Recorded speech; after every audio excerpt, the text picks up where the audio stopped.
السلام علیکم ورحمۃ اللہ وبرکاتہ۔ الحمد للہ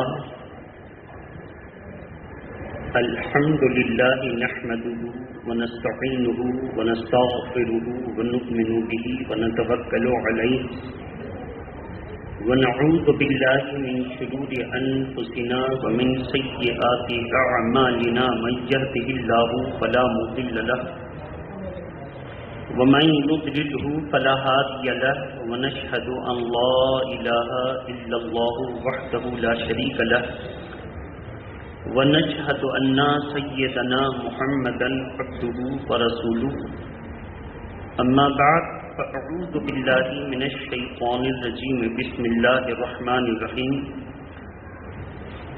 رضي الله عنهم ورضوا عنه صدق الله العلي العظيم وبلغنا رسوله النبي الأمين المتين الكريم۔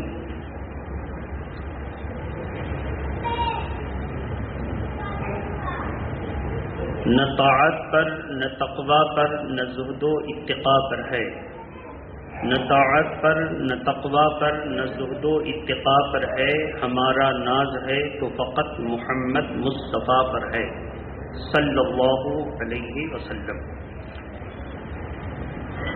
محبت کے ساتھ کچھ عرض و معروض سے قبل درود شریف پڑھ لیں۔ اللہم صلی علی سیدنا شفینا حبیبنا مولانا محمد وعلی آلہ واصحابہ واہل بیتہ وازواجہ وبارک وسلم۔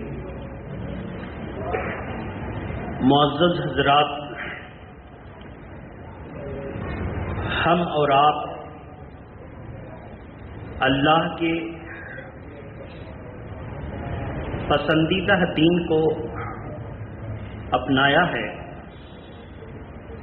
اور یہ وہ دین ہے جو ہم لوگوں کے ہاتھوں میں بڑی آسانی سے نہیں آیا، بلکہ مذہب اسلام کے جتنے پیروکار رہے ہیں انہوں نے اسلام کو تمام سازشوں سے بچاتے ہوئے بے شمار قربانیاں پیش کی ہیں۔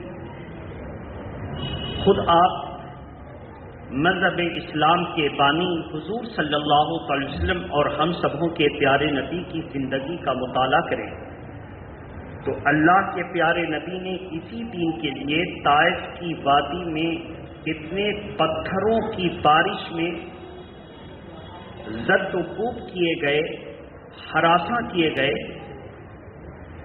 کہ جب وہاں سے آئے تو پورے جسم سے خون بہہ کر جوتے میں جم گیا، اور حضرت عائشہ صدیقہ رضی اللہ تعالی عنہا نے جب ہمارے پیارے نبی کے جوتے اتارے تو خون سیال کی طرح بہنے لگا۔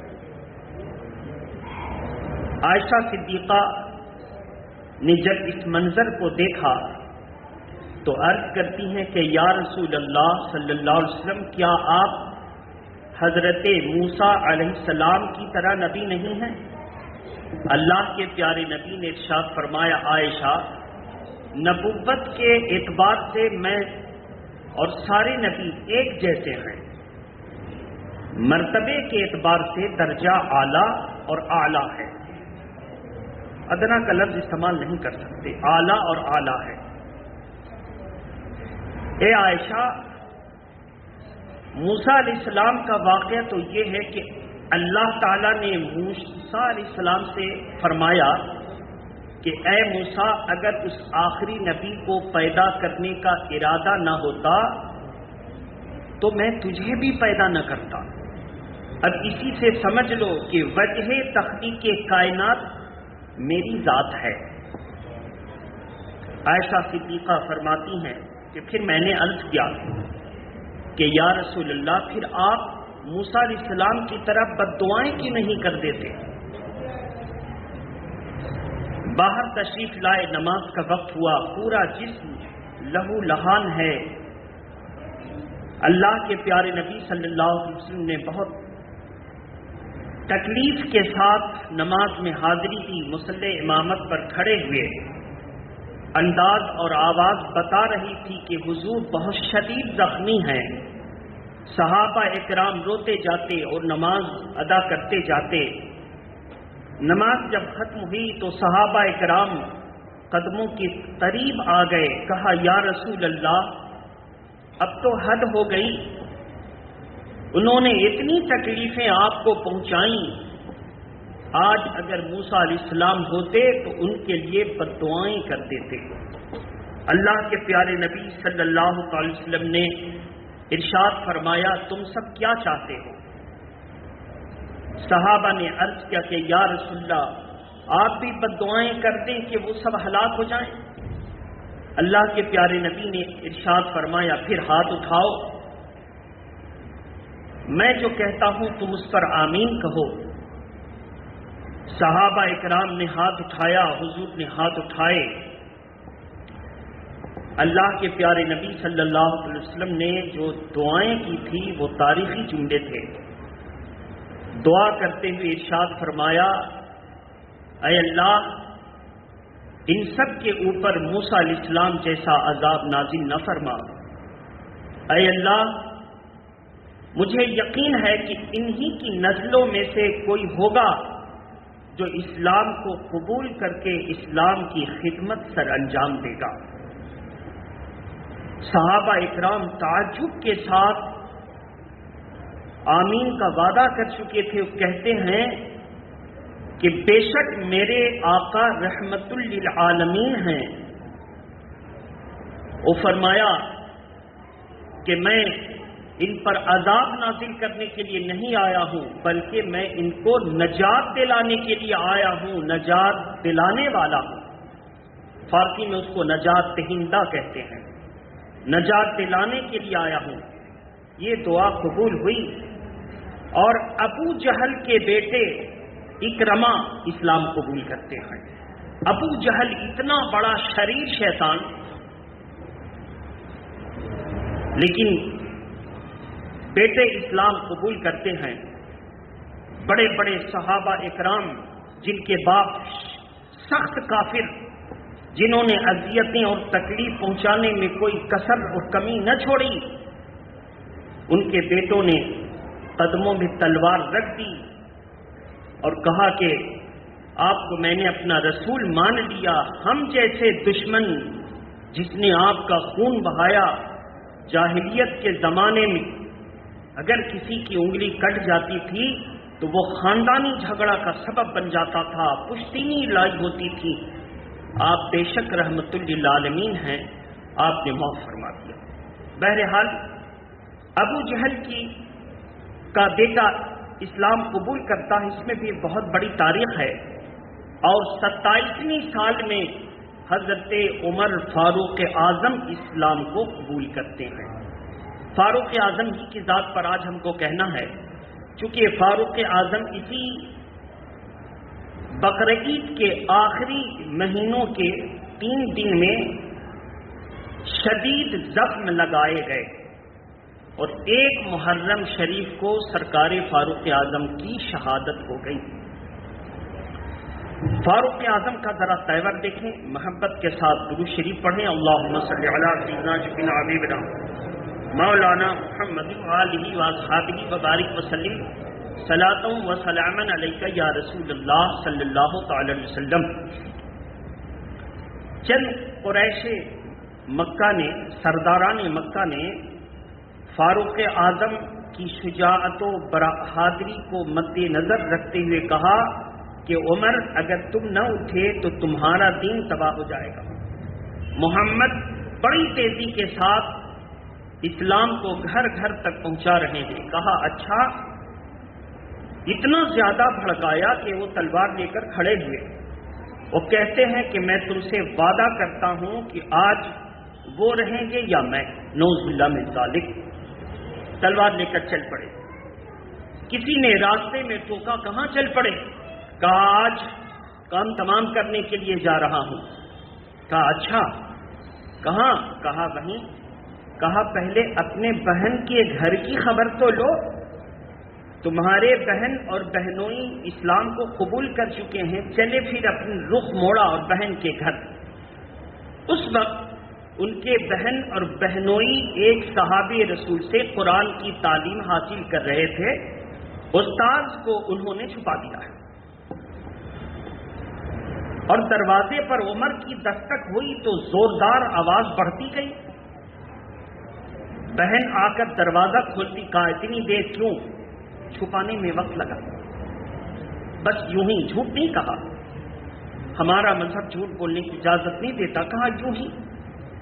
کہا اچھا تو تم کیا کر رہی تھی؟ میں نے ابھی تم کو کچھ پڑھتے ہوئے سنا، کچھ آواز آ رہی تھی. بہن خاموش ہیں. یہاں تک کہ بحث آگے بڑھتی ہے. غصے کی حالت میں عمر نے 27 سال کی جوانی کی عمر میں اتنی شدید زد و خوب کیا کہ بہن لہو لہال ہو کر گر پڑی، اور اس کے بعد اپنے بہنوئی کو بھی سخت و سست سزا دی. اور اس کے بعد ان کی بہن اب زخمی حالت میں کھڑی ہوئی. کہا عمر سنو، تم نے جس ماں کا دودھ پیا ہے میں نے بھی اسی ماں کا دودھ پیا ہے. تم اگر کفر و شرک پر جلی ہو تو میں اسلام پر بہادر ہوں اور مر جاؤں گی، مگر اسلام کو نہیں چھوڑوں گی. جس ماں کا دودھ تم نے پیا ہے میں نے بھی پیا ہے. تمہاری نظر اگر وہ حق پر ہے، وہ حق ہے، تو ہماری نظر پہ اسلام حق پر ہے. تم اپنے معاملے میں غلط پر ہو کر ڈٹے رہو اور ہم حق پر ہو کر پھسل جائیں، یہ نہیں ہو سکتا. تم غلط پر ہو کر ڈٹے رہو اور ہم حق پر ہو کر پھسل جائیں. تم جس ماں باپ کی گود میں پرورش پائے ہو اسی ماں باپ کی تعلیم سے ہم کو بھی جو ہے فائدہ پہنچا. تم تو غلط پر ڈٹے رہو اور حق سے ہم جو ہے لغزش کر جائیں، یہ نہیں ہو سکتا. مر جائیں گے لیکن اس مذہب کو نہیں چھوڑیں گے. عمر کے اندر تبدیلی آتی ہے. وہ کہتے ہیں کہ میرے اندر ایک سنسنی سی پھیل گئی. ایک تو خون کے رشتے کو میں نے نقصان پہنچایا تھا، اور جاہلیت کے زمانے میں خون کے رشتے کی بڑی اہمیت ہوتی تھی، مذہب کی کوئی اہمیت نہیں ہوتی. تو میرے بدن میں سنسنی پھیلی اور میں بھلے کفر کی حالت میں تھا، لیکن اللہ نے مجھے خاص عقل اور شعور عطا فرمائی تھی. اس عقل نے فوراً میری مہمیز کی، مجھے کوڑے لگائے، اور میرے دل نے سوچنا شروع کر دیا جس مذہب کو میری بہن فاطمہ نے قبول کیا ہے، فاطمہ نام تھا، میری بہن فاطمہ نے قبول کیا ہے، اور اتنی کمزور جان ہو کر میری بہن اس پر جب قائم ہے تو وہ غلط نہیں ہو سکتا. یہ تبدیلی آئی ان کے اندر، جھرجھری سی پیدا ہوئی، اور کہا کہ اچھا لاؤ جو تم پڑھ رہی تھی وہ مجھے دو. قرآن کو قرآن اس لیے کہتے ہیں کہ یہ ہے اللہ کا کلام، جس کو کلام مجید کہا جاتا ہے. کلام مجید، کلام یعنی اللہ کا کلام، اور مجید مطلب بزرگ، اللہ کی بزرگ بولی، اللہ کا مقدس کلام، جو آپ چاہیں کہہ لیں. اور قرآن اس لیے کہا جاتا ہے کہ اس کو پڑھا جاتا ہے، اس کو پڑھا جاتا ہے. اور قرآن متلو اور قرآن غیر متلو سب ذہن میں رکھیے گا، آپ کو بہت فائدہ ہوگا. قرآن متلو اس کو کہا جاتا ہے جس کی تلاوت کی جاتی ہے، جس کی تلاوت، اور قرآن غیر متلو اس کو کہا جاتا ہے جس کی تلاوت نہیں کی جاتی. تو جس کی تلاوت کی جاتی ہے وہ کلام اللہ ہے، اور جس کی تلاوت نہیں کی جاتی، پڑھی جاتی ہے، وہ حدیث رسول اللہ ہے. زور سے کہیے سبحان اللہ. جس کی تلاوت نہیں کی جاتی وہ کیا ہے؟ حدیث رسول اللہ. پڑھی جاتی ہے مگر تلاوت، اور قرآن کو پڑھا جاتا بھی ہے اور تلاوت بھی کیا جاتا ہے. اس کو ذہن میں رکھیں. تو بہرحال قرآن متلو اور قرآن غیر متلو، اگر اس اصطلاحی زبان کو آپ نے سمجھ لیا تو بہت ساری گفتگو آپ کے سمجھ میں آئے گی. قرآن متلو اللہ کا کلام، قرآن غیر متلو حضور کی حدیث. دوسری تعریف، ایک پہلی ڈیفینیشن ہوئی، دوسری ڈیفینیشن. قرآن متلو اس کو کہتے ہیں کہ اس میں لفظ بھی اللہ کی طرف سے اور معنی بھی. اور قرآن غیر متلو اس کو کہتے ہیں جس کا مفہوم اللہ کی طرف سے لیکن لفظ میرے سرکار کی طرف سے. لفظ میرے سرکار کی طرف سے، لفظ میرے سرکار. کیوں ایسا ہوا؟ اس لیے ایسا ہوا کہ قرآن جاری ہونے کا مخرج بھی یہی اور حدیث پاک جاری ہونے کا مخرج بھی یہی. اب آزمائش ہمارے لیے ہو گئی. محمد صلی اللہ علیہ وسلم ایک مرتبہ پڑھیں تو اس کو کہا جائے قرآن، اور انہی کے منہ سے، کوئی اور منہ سے نہیں، اور انہی کے منہ سے نکلے تو کہا جائے غیر مطلوب حدیث. اس سے سمجھ میں بات آ گئی کہ ہم نے قرآن کو اس وقت قرآن مانا جب رسول اللہ کی پاک زبان سے نکلی، اور جب ان کی پاک زبان سے نہ نکلی تو نہ ہم نے قرآن مانا تھا نہ ہم نے اللہ مانا تھا. کیا مطلب ہوا؟ مطلب یہ ہوا کہ اللہ کو، قرآن کو ماننے سے پہلے اس منہ کو ماننا ہوا، اور جب ہم نے رسول اللہ کے دہانے مبارک اور زبان مبارک کو مان لیا تو سارے معاملات کو مان لیا. کیا پتہ چلا؟ پتہ یہ چلا کہ رسول اللہ کے ماننے کو چھوڑ کر جو اللہ کے ماننے کا دعویٰ کرے وہ سب ہو سکتا ہے، مسلمان نہیں ہو سکتا. اس اصطلاح کو تم جگر میں بیٹھا کے رکھیے، پوری بات پھر سمجھ میں آئے گی. بہرحال تو میرے محترم بزرگوں، دوستو، لاؤ اس قرآن کو جو تم پڑھ رہی تھی، مجھے تو کلام اللہ نہیں کہا، قرآن جو پڑھ رہی تھی مجھے تو حضرت ہمشیرہ فاطمہ نے کہا پہلے آپ پاک بولیں. جو سمجھ میں آیا اس وقت غسل کیا، کپڑے دیے پہن کر کے، قرآن کے چند اوراق، اس وقت قرآن مجلد نہیں تھے، مجلد کا مطلب جلد کی بائنڈنگ کے ساتھ، مجلد نہیں تھے. قرآن کے اوراق مختلف جگہوں پر تھے، ہڈیوں پر، چمڑوں پر، کھجوروں کی چھالوں پر، پتھروں پر، وغیرہ وغیرہ. قرآن کے کچھ اوراق ان کے ہاتھ میں دیے. اتفاق سے جب انہوں نے قرآن کے ان اوراق کو کھولا تو 16واں پارہ سورہ طٰہٰ کی سورہ سامنے آ گئی. کون سی سورہ؟ 16واں پارہ سورہ طٰہٰ کی سورہ سامنے آ گئی. اور جب اس کو پڑھا، طٰہٰ ما انزلنا علیک القرآن لتشقی، ابھی اتنا ہی پڑھا تھا کہ رقت قلبی ہوئی، دل رونا شروع کیا، آنکھیں برسنی شروع ہوئیں اور قرآن کے نسخے کو لے کر کانپنے لگے.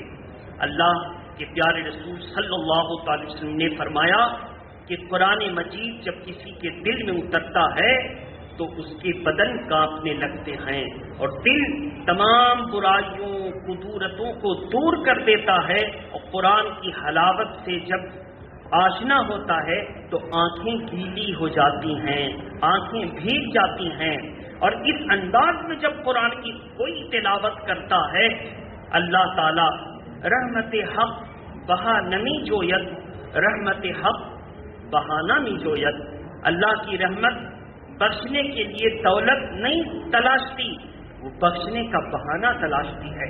اللہ کے خوف سے جب آنکھیں بھیگ گئیں اور کل قیامت کے دن آپ کے نام اعمال میں، کسی کے نام اعمال میں کمی ہو گئی تو اللہ کی رحمت کو اس پر اگر پیار آ گیا، کس وجہ سے؟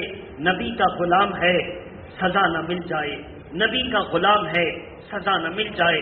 اس لیے ہم کہتے ہیں سب چھوڑیے، نبی کی غلامی پر توجہ دیجیے.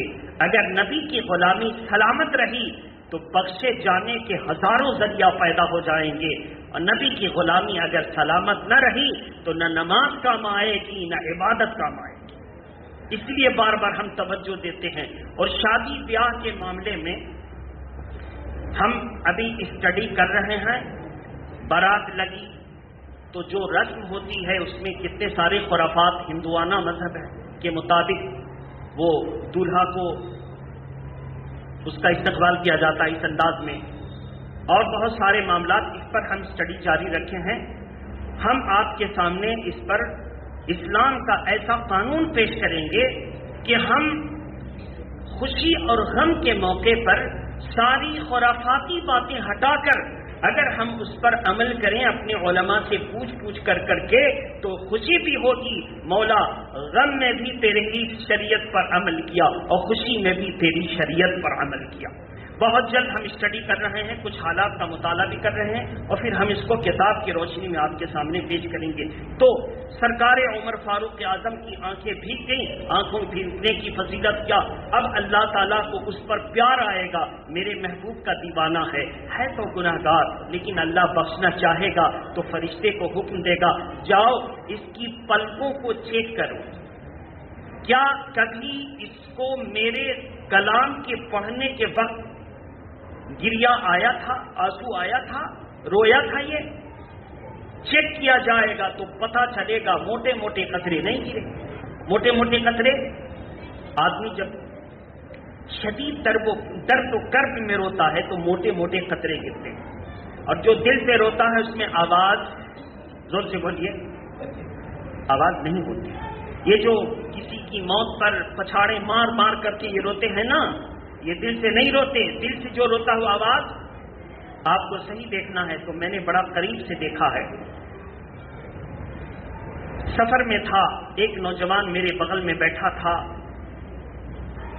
میں نے اس کو دیکھا، بہت مایوس ہے، اور اس کے چہرے کی طرف توجہ کی تو اس کا چہرہ گاڑی کی کھڑکی کی طرف تھا.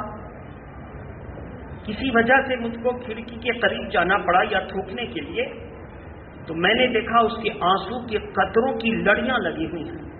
خیر، تھوڑی دیر کے بعد میں نے درود شریف پڑھنا شروع کیا. اس کو سکون ملا.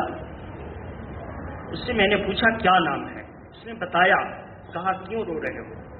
کہا کچھ نہیں ایسے. ہم سوچا ماں باپ کے درد میں روتا ہوگا، مگر آج کے دور میں نوجوانوں کا ماں باپ کے درد میں رونا کہاں.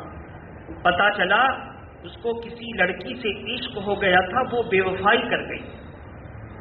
اب کسی کے جھوٹے ناپاک عشق بے وفائی کر جائے، اس درد میں رو رہا ہو تو اس میں آواز، زور سے بولیے. تو اس سے پتا چلا جو اپنے رونے میں سچا ہے اس میں آواز نہیں ہوتی. یہ جو مارتے پیٹتے ہیں اس میں آواز ہوتی ہے. یہ ریا اور دکھاوا ہے. اسلام کو یہ سخت ناپسند ہے. بہرحال تو اللہ تعالیٰ کے فرشتے کہیں گے مولا آنسو نہیں ہے اس میں. کہا اچھا اس کی پلکوں کو چیک کرو. پلکوں کی جڑ میں آنسو کی نمی پائی جائے گی. بولی آنسو کی نمی، قطرہ نہیں پایا جائے گا. آنسو کی نمی سے جڑ بھیگ گئی. اللہ فرمائے گا میں گواہ ہوں کہ یہ آنسو کی نمی جو جڑ میں پائی گئی، یہ قرآن پڑھتے ہوئے، میرا ذکر کرتے ہوئے میری یاد میں رویا ہے. بہت تو نہیں رویا، لیکن یہ پلکوں کی تری گواہ ہے کہ یہ میری یاد میں رویا ہے. فرشتوں ٹھہر جاؤ، میں نے وعدہ کیا ہے جس کی پلکیں تر ہو گئیں میرے خوف سے اس پر عذاب نہیں دینا. میں نے اس کو بخش دیا، معاف کر دیا، اس کو جنت میں لے جاؤ.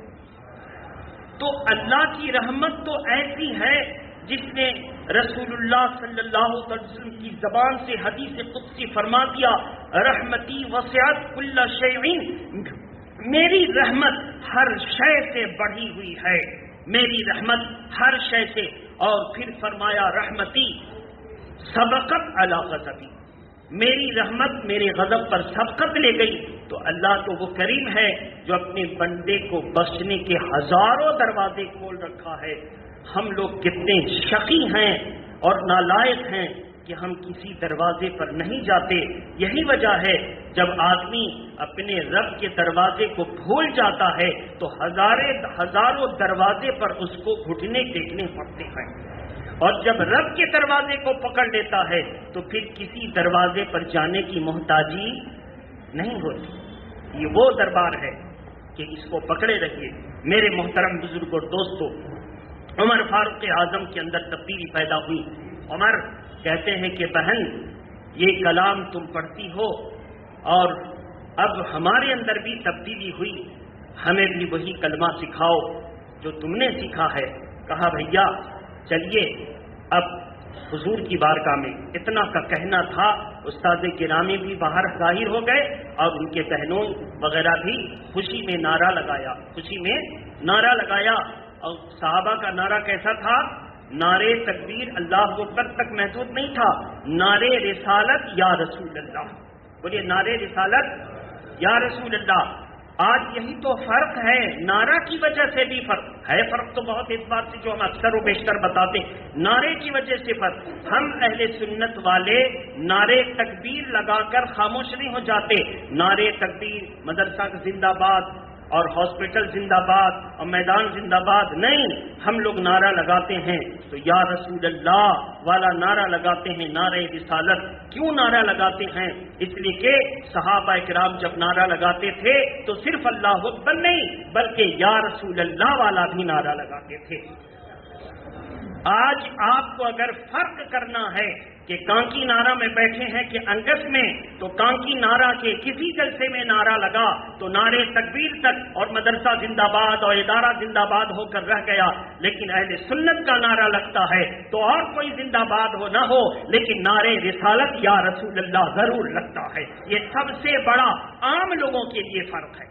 آپ کو سمجھ میں نہیں آتا یہ اچھا ہے کہ برا، اس کا عقیدہ کیسا، تو فرقہ بندی میں نہ پڑیے، اسی مذہب پر، اسی صراط مصطفی پر قائم رہیے جس صراط مصطفی اور صراط مصطفی کو اللہ کے پیارے نبی نے فرمایا یہ میرا طریقہ ہے، یہ میری طریقت ہے، طریقتی فرمایا یہ میرا طریقہ، اور گروہ بندی میں اور فرقہ بندی میں نہ گرفتار ہوئیے، اسی صحابہ کی روش پر قائم رہیے، اور یا رسول اللہ جہاں لگے سمجھ لیجیے کہ یہ میرا بھائی ہے۔ ہاں کچھ اور خرابیاں ہو سکتی ہیں، ان کے دور کرنے کی کوشش کی جائے گی۔